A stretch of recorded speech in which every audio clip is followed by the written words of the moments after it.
అన్యోన్య దాంపత్యం అంటే గొడవలు పడకుండా ఉండడం కాదు. ఎన్ని గొడవలు పడినా విడిపోకుండా కలిసి ఉండడం. భార్య అంటే భర్తలో సగం అంటారు కదా! మరి భార్యను బాధ పెడితే తనకు తాను బాధించుకున్నట్టే కదా! మన దగ్గర అమ్మ ఉండదు అనే కదా రెండో అమ్మగా భార్య వచ్చింది. ఏమంటారు? అవునా కాదా?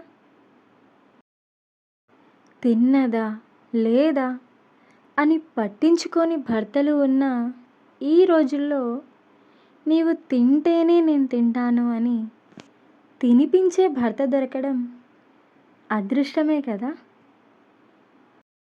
భార్యాభర్తల మధ్య గొడవలు సహజమే.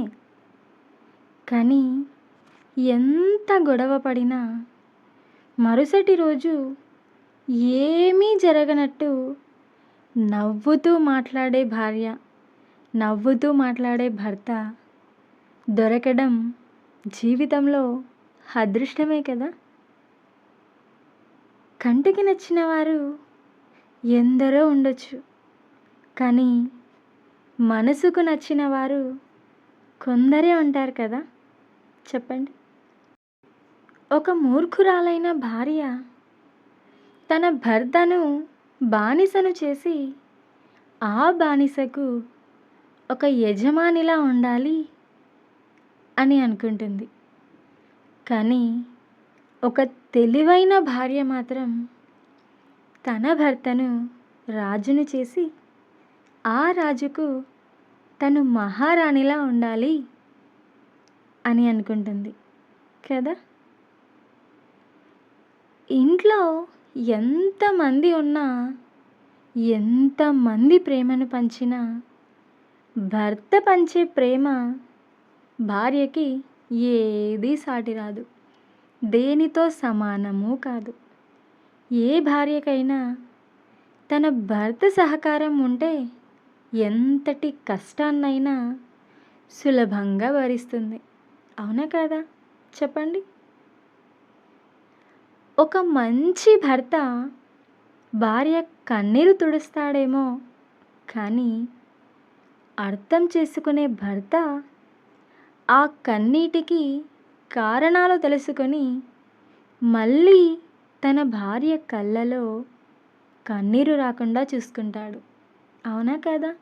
చెప్పండి. ఈ సృష్టిలో చివరి వరకు తోడుండే బంధం ఏదైనా ఉంది అంటే అది భార్యాభర్తల బంధమే. ఎవరి కోసమో మీ తోడుని దూరం చేసుకోకండి. భర్త ఒకటి అయితే భార్య సున్నా. ఒకటి పక్కన పెడితే సున్నాకి విలువ ఉంటుంది. కానీ ఈ రెండు కలిస్తే పదులు, ఆపై కోట్లు అవుతాయి.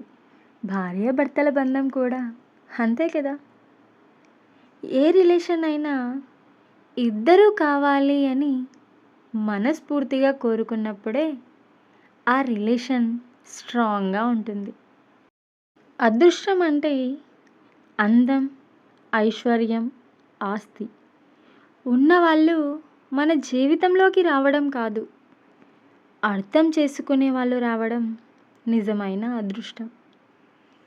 కుటుంబంలో ఎన్ని గొడవలున్నా సమాజంలో భర్త పరువు నిలబెట్టాల్సిన బాధ్యత భార్యది.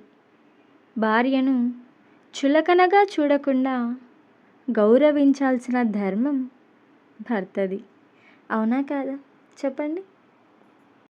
గొడవ పడకుండా ఉండే బంధం కన్నా ఎంత గొడవ పడినా తిరిగి కలుసుకునే బంధం దొరకడం గొప్ప వరం కదా! భర్త మదిలో స్థానం లేని ఇల్లాలి బ్రతుకు కుక్క కంటే హీనంగా ఉంటుంది. బ్రతుకుతుందంతే కేవలం పిల్లల కోసమే. పిల్లల కోసమే బ్రతికే ఆడవాళ్ళు ఎందరో ఉన్నారు ఈ లోకంలో కదా! ఒక ఆడది భర్త ఎలాంటి వాడైనా భరిస్తుంది. చేతకాని వాడైనా కూడా, తాగుబోతు వాడైనా కూడా భరిస్తుంది, సహిస్తుంది. కానీ నిరంతరం అనుమానించే భర్తతో మాత్రం ఏ భార్య, ఏ ఆడది కూడా సంతోషంగా అతనితో జీవించలేదు. అవునా కదా? చెప్పండి. అనుమానం అనే మహా పెనుభూతం, దీనికి ఈ సృష్టిలో కాదు, ఈ ప్రపంచంలో కూడా అనుమానం అనే జబ్బుకు ఇంతవరకు ఎవ్వరూ మందులు కనిపెట్టలేకపోయారు కదా. నా వీడియోస్ కనుక మీకు నచ్చినట్లయితే ఒక లైక్, ఒక షేర్, ఒక కామెంట్, ప్లీజ్ సబ్స్క్రైబ్ చేసుకోండి. Thank you. Thanks for watching. Do follow for more videos.